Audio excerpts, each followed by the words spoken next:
Hi, I'm here at the NIRI Insight Studio at the NIRI National Conference, joined today by Rob Bradley from LogMeIn. Thanks so much for joining us, Rob. Happy to be here. Absolutely. How's your conference going so Oh, far? I'm having a tremendous time. Fantastic. I love getting best in practice IR Yep. experience and talking with my colleagues, and also seeing kind of what's the latest offerings from the tools standpoint for Sure. tools to make you be able to do the best job possible. Sure. Now, LogMeIn has recently completed a large merger that has significantly increased revenue and share count.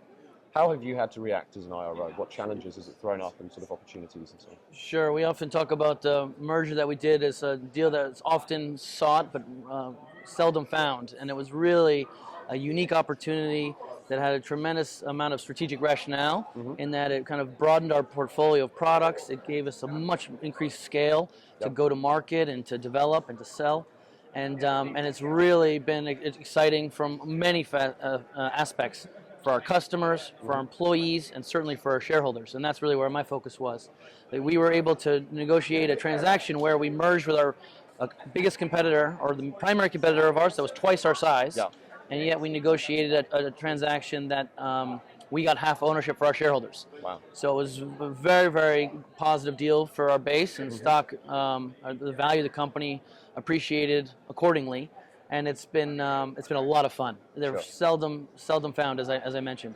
And as a part of it, our share count doubled, so I've got a whole new set of investors in the name, and our market cap, went up very, very dramatically as part of this merger. So it's been really fun, and I've really tried to focus on messaging kind of the new company, which is much bigger, with a broader product set, with a broader subscriber set, to a larger audience as well. Sure.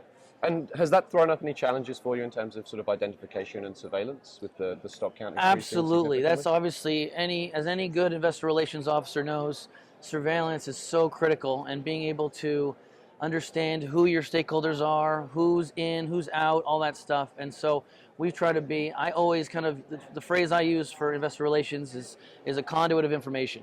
I want to be the best conduit I can for information about the company externally, but also from the external messaging kind of internally to the company, to the management, to employees, to leaders, to the board. And so I've really tried to be as open and accessible as possible. As I know, I've known my historic shareholder base very, very well over the last 6 years, but I'm getting a lot of exposure to a much newer set of people who own shares in another company that was much larger than us, that didn't have the same exact profile. And now they're becoming, my counterparts as well.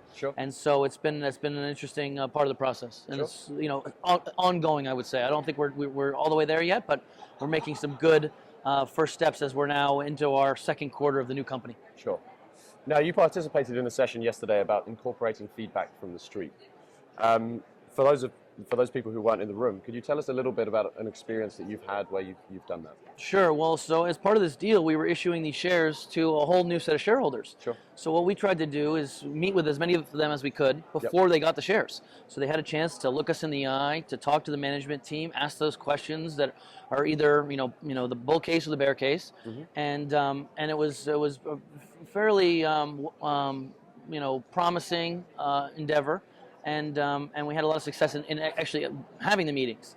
But then before we had our first ever earnings report, where we issued our first ever guidance, our first ever capital return plan of the new company, we wanted to make sure that we were all we're singing off the same song sheet.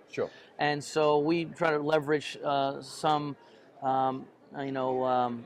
perception studies and some interviews with those people to make sure that our messaging aligned, or we were all on the same song sheet, that we weren't surprising people, that things that we thought that people thought about us were actually accurate. And I think that's always critical, not just when you're doing a big deal, but all the time, that you're I always say that the street doesn't like surprises. So I try to tell people what we're going to do, and then try to execute upon that, and then tell them what we're going to do next. And that way, I think it's best for all sides. Now, you also run LogMeIn's social media channels, including the Twitter and the company blog, or the IR blog. How has that been received, and what advice would you give to other IR professionals? Sure. I'm a bit of a news junkie. I spend a lot of time on Twitter, both for my own interests, but also for financial interests. I also spend a lot of time reading various industry, tech blogs and Sure. tech articles and such.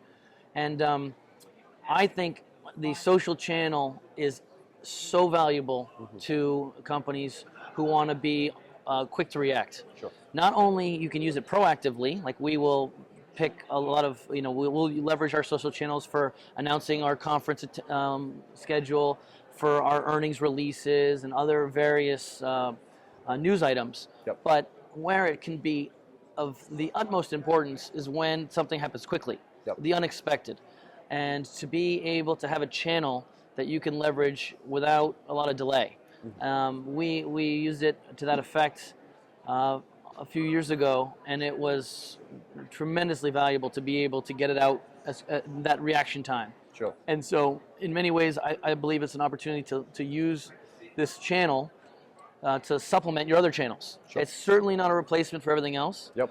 But there's we've found it to be highly beneficial to leverage that as well as your other standard channels. Sure. Fantastic. Well, thanks so much for joining us today, Rob, and enjoy the rest of the conference. Thank you very much, and nice talking with you. Cheers. All right.